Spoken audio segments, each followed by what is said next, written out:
Hello guys, magandang hapon sa lahat. Nandito kami ngayon still sa Tamar Park with my friend. Galing Bohol siya guys. So nandito ako ngayon para ma-interview siya kung ano ang life niya dito sa Hong Kong. Actually guys, nag-work siya sa hospital for how many years sa Bohol. So bakit nandito siya? Anong nandito sa Hong Kong guys? Let us know now. Okay, Bing, ilang taon ka na sa amo? For now, mag 3 years na po ako sa amo. So ano bang nasa isip mo? Bakit nag-renew ka? Na 'di ba sa pagkakaalam ko, stress ka sa amo, 'di ba?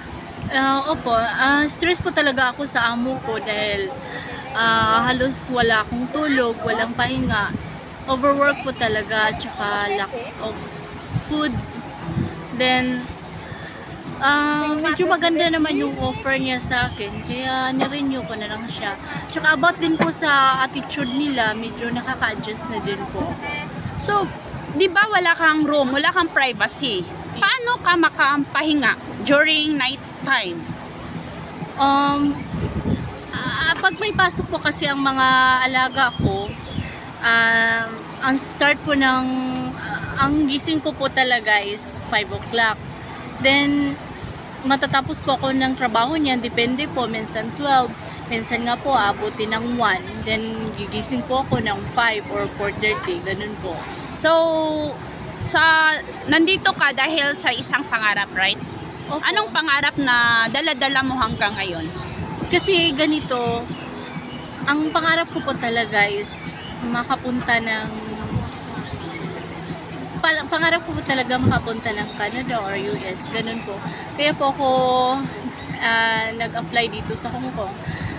Actually, ang nilagay ko nga sa resume ko nung nag-apply ako sa Cebu ay 3 years experience as domestic helper in Philippines.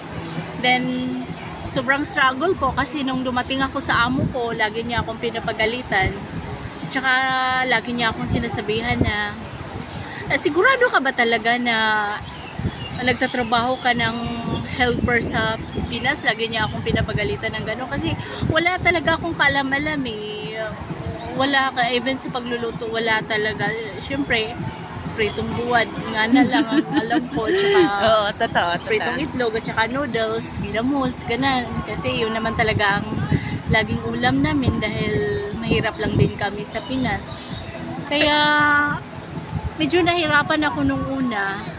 At saka ito ang pinaka-worst dahil kahit pagod na pagod ako sa trabaho, kahit nililinisan ko yung buong bahay ng amo ko, may nakikita pa rin silang dumi. Ganon. Eh ngayon na medyo hindi na ako masyadong naglilinis, minsan pag may nakikita akong alikabok, hinihipan ko na lang. Ayun, wala na rin silang nakikita. Okay. Kaya medyo naka-adjust na rin ako. So that's the reason why nag-recontract ka sa kanila. Dahil mabait na sila ngayon. So tips mo sa mga bagong dating, kasi may maraming mga bagong dumadating dito sa Hong Kong. 1 week pa lang mag-decide na sila ng break contract. So anong tip mo sa kanila? Ang tips ko lang po sa mga baguhan, kahit mahirap po, once na hindi po tayo sinasaktan, bunganga lang po, or alam mo naman yung mga ibang employer natin dito, masyado silang bunganga. Huwag na lang natin pansinin na importante hindi po tayo sinasaktan. Yun lang po. At saka hindi naman po masyadong nakakatakot dito sa Hong Kong dahil less of violence lang po. Patas po ang batas dito. Kaya no worries po. Okay. So guys, na-notice nyo guys, sa amo niya, nag-struggle siya for 2 years, right? Yes. So po. pag recontract niya guys, so nag-iba ng ugali ng amo. Siguro, nakita ni amo, kahit hindi siya ka-master sa gawaing bahay kasi by profession, work siya sa hospital in the Philippines. So kailangan lang talaga siya nandito dahil may isang plano or desire siya na makapag cross country sa Europe or Canada. So stepping stone guys, so kung sino sa inyong may balak na pumunta ng Canada or Europe, it's better na dito ka na lang mag-apply kay easy